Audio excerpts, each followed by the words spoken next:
বৈশাখ এলেই বাঙালির মন একটু বেশি করে ডুব দেয় রবীন্দ্র ভাবনায়। আর আজকে রবীন্দ্রনাথ ঠাকুরের ১৬৩তম জন্মদিন। ক্যালেন্ডার বলছে আজকে বুধবার, কিন্তু আজ দিনভর রবিবার।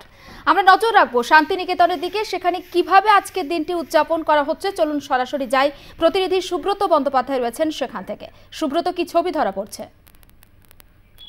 দেখো, একেবারেই সকাল থেকে ভোরবেলায় যে নিয়ম রয়েছে, ভোরবেলায় বৈতালি এবং তারপরে উপাসনা মন্দিরে উপাসনা, বৈদিক মন্ত্রপাঠ, সঙ্গীত এবং ভাষণের মাধ্যমে কিন্তু উপাসনা করা হয়। তারপর ঘন্টা একটি অনুষ্ঠান রয়েছে, অবশ্যই আমরা কথা বলবো সুব্রতর সঙ্গে। সুব্রতর কথা স্পষ্টভাবে এসে পৌঁছাচ্ছে না, তবে তার আগে একটু ছবি দেখি। এই মুহূর্তে আমরা আপনাদের সামনে যে ছবি রাখছি, শান্তিনিকেতনের উপাসনা গৃহ, এবং সেখানে একেবারে রীতি মেনে, রেওয়াজ মেনে রবি ঠাকুরের জন্মদিন পালন করা হচ্ছে। সকাল থেকেই ভিড় জমিয়েছেন পড়ুয়ারা, সেখানে অভিভাবকরাও রয়েছেন। আর শান্তিনিকেতন মানেই তো রবি ঠাকুর, এবং প্রত্যেকেই একটা নির্দিষ্ট ড্রেস কোড অনুসরণ করেছেন, সেটা ছবি দেখে কার্যত স্পষ্ট। দিনভর আজকে শান্তিনিকেতনে রবি বন্দনা হবে।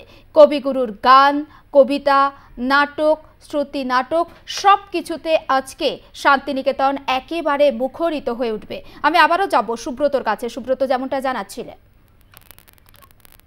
শুনতে পাচ্ছ? হ্যাঁ, শুনতে পাচ্ছি, বলো।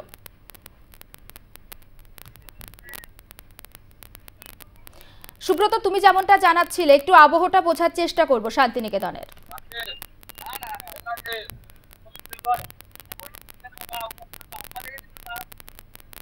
আমার কথা পৌঁছাচ্ছে সুব্রত তোমার কাছে?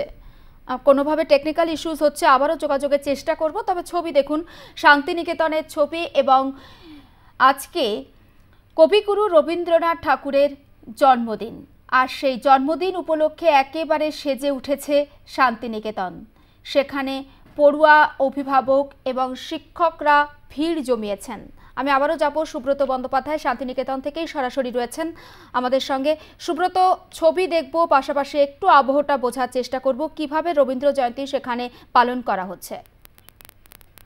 দেখা, একেবারেই বিশ্বভারতীর নিয়ম রয়েছে, সেখানে ভোরে বৈতালিক এবং তারপরে উপাসনা মন্দিরে সঙ্গীত, বৈদিক মন্ত্রপাঠ এবং ভাষণের মাধ্যমে কিন্তু উপাসনা করা হয়, এবং তারপরে ঘণ্টাতলে একটি অনুষ্ঠান করা হয়, 25শে বৈশাখ উৎসব পালন করা হয়। এবং আজ দিনভর কিন্তু বিভিন্ন অনুষ্ঠানের মাধ্যমে কিন্তু বিশ্বভারতী পালন করে এই 25শে বৈশাখ, এবং সেই উপলক্ষে কিন্তু বিশ্বভারতীর ছাত্র, কর্মী, অধ্যাপক সকলেই কিন্তু উপস্থিত হয়েছেন, এবং সেখানে পর্যটকরাও কিন্তু এসেছেন। যেহেতু আজকের দিনটি 25শে বৈশাখ, এবং 25শে বৈশাখ মানেই কিন্তু বিশ্বভারতী, এবং সকলেই কিন্তু এখানে আসেন আজকের দিনটির যে উপাসনা, সেই উপাসনা দেখার জন্য আসেন। এবং যে দেশ বিদেশের পর্যটকরাও কিন্তু এখানে রবীন্দ্র জয়ন্তী পালনে যে রীতি, বিশ্বভারতীতে যে রীতি রয়েছে, সেই রীতি অনুযায়ী কিন্তু দেখতে আসেন। এবং যে রীতি রয়েছে সেটা 25শে বৈশাখের আগের দিন যে রাতেও কিন্তু বৈতালিক হয়, এবং ভোরবেলাতেও কিন্তু বৈতালিক হয়। তারপর কিন্তু বিভিন্ন সঙ্গীত এবং বৈদিক মন্ত্রপাঠ তার মাধ্যমে কিন্তু পালন করে বিশ্বভারতী কর্তৃপক্ষ, এবং সন্ধ্যেবেলাতেও কিন্তু অনুষ্ঠান রয়েছে। এবং এই উপলক্ষে কিন্তু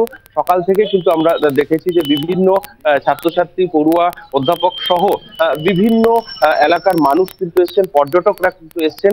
আজকে যে দিনটি, সেই দিনটিকে কিন্তু যে গুরুত্ব, সেই গুরুত্ব সহকারে কিন্তু পালন করার জন্য কিন্তু বিশ্বভারতীতে এসছেন। এবং বলাই চলে যে সকাল থেকে কিন্তু ভিড় দেখা গিয়েছিল, এবং এখনো কিন্তু সেই অনুষ্ঠান চলছে, এবং দিনভর কিন্তু বিভিন্ন অনুষ্ঠানের মাধ্যমে কিন্তু এই যে রবীন্দ্র জয়ন্তী পালন, সেটা কিন্তু পালন করা হবে। একদম তাই, সেই ছবি আমরা দেখাচ্ছি। সুব্রত, আপাতত তোমাকে ধন্যবাদ। এবং এই মুহূর্তে শান্তিনিকেতনের যে আবহটা, কিভাবে আজকে রবীন্দ্র জয়ন্তী সেখানে পালন করা হবে, আমাদের প্রতিনিধি সুব্রত বন্দ্যোপাধ্যায় খুব সুন্দরভাবে গোটা বিষয়টা আমাদের সামনে তুলে ধরছিলেন। এবং দিনভর কার্যত রবীন্দ্র গান, নৃত্য, কবিতা আবৃত্তিতে মুখরিত হয়ে থাকবে শান্তিনিকেতন। এবং সকাল থেকেই সেখানে ভিড় জমিয়েছেন পড়ুয়া, অর্থাৎ বর্তমান পড়ুয়া, প্রাক্তন পড়ুয়া থেকে শুরু করে যারা সেখানকার আবাসিক রয়েছেন প্রত্যেকে। এবং প্রত্যেকেই যে একটা সাদা ড্রেস কোড মেনটেন করেছেন, সেটা কিন্তু ছবিতে কার্যত স্পষ্ট।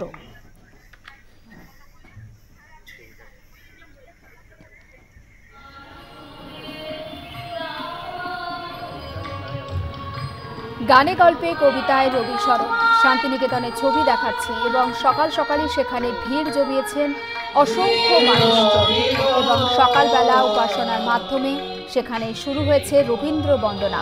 দিনভর কার্যত কবিগুরুর গান, কবিতা, আবৃত্তি, নাটক এবং গল্পে মুখরিত হয়ে থাকবে শান্তিনিকেতন। পাশাপাশি আমরা একটু নজর রাখবো জলপাইগুড়ির দিকেও, কারণ উত্তরবঙ্গেও কবিকে স্মরণ করা হচ্ছে, বিশ্বকবিকেও সেখানে স্মরণ করা হচ্ছে যথাযোগ্য মর্যাদার সঙ্গে, এবং সেখানে সেই ছবি আমরা দেখাচ্ছি। একটু আবহটা বোঝার চেষ্টা করব। সুপ্রিয় বসাক আমাদের প্রতিনিধি রয়েছেন আমাদের সঙ্গে টেলিফোন লাইনে। সুপ্রিয়, দেখো, জলপাইগুড়ি শহরে কিন্তু অন্যান্য এলাকার মতন একইভাবে কবিগুরুর জন্মজয়ন্তী পালন করা হচ্ছে এবং শহরের 8 থেকে 80 সকলেই কিন্তু আজ সকাল থেকেই মেতে উঠেছেন কবিগুরুর জন্মদিন কে কেন্দ্র করে, এবং সেখানে রবীন্দ্রসঙ্গীতের পাশাপাশি বিভিন্ন রকমের আয়োজন, শোভাযাত্রা যেমনটা রয়েছে, যেমন বড় পোস্ট অফিসের সামনে শোভাযাত্রা ছিল, এবং সেই সঙ্গে তোমায় জানাবো যে জলপাইগুড়ি শহর জুড়ে কবিগুরুর জন্মদিনকে যেভাবে পালন করা হচ্ছে ঠিক সেইভাবে কিন্তু গোটা জেলা জুড়েতে প্রত্যেকটা ব্লকে এবং প্রত্যেকটা এলাকাতে কিন্তু সেইভাবেই ছোট বড় বিভিন্ন অনুষ্ঠান রয়েছে, এবং সাধারণ মানুষ কিন্তু সকাল থেকেই কিন্তু শোভাযাত্রা এবং তার পাশাপাশি সারাদিন ব্যাপী বিভিন্ন রকমের সাংস্কৃতিক অনুষ্ঠানের আয়োজন রেখেছেন বিভিন্ন জায়গাতে, এবং সেই অনুষ্ঠানগুলিতে কচিকাঁচা থেকে শুরু করে বলা যেতে পারে যে 8 থেকে 80 সকলেই কিন্তু অংশগ্রহণ করছে, এবং অন্যান্য এলাকার পাশাপাশি কিন্তু জলপাইগুড়িতেও কবিগুরুর জন্মদিন সাড়ম্বরে পালিত হচ্ছে। একদম তাই, ছবি থেকে সেটা স্পষ্ট। কার্যত অনেক ধন্যবাদ সুপ্রিয়। এবং জলপাইগুড়ির যে ছবি আমরা আপনাদের সামনে তুলে ধরছি, সেখানেও কিন্তু একেবারে যথাযোগ্য মর্যাদার সঙ্গে পালিত হচ্ছে কবি ঠাকুরের জন্মদিন, এবং সেখানে খুব সুন্দরভাবে বাচ্চারা তারা নৃত্য পরিবেশন করছেন রবীন্দ্র গানের সঙ্গে, এবং সেই ছবিও আমরা আপনাদের সামনে তুলে ধরছি। তবে শুধুমাত্র রবীন্দ্র নৃত্য নয়, রবীন্দ্র সঙ্গীত এবং নানা রকম রবীন্দ্রনাথের যে সৃষ্টি রয়েছে তার মাধ্যমে উদযাপন করা হচ্ছে কবিগুরুকে। 163তম জন্মদিন পালিত হচ্ছে রবি ঠাকুরের গোটা বাংলা জুড়ে। যথাযোগ্য মর্যাদা সম্মানের সঙ্গে কবিগুরুকে সম্মান জানাচ্ছেন 8 থেকে 80 প্রত্যেকেই।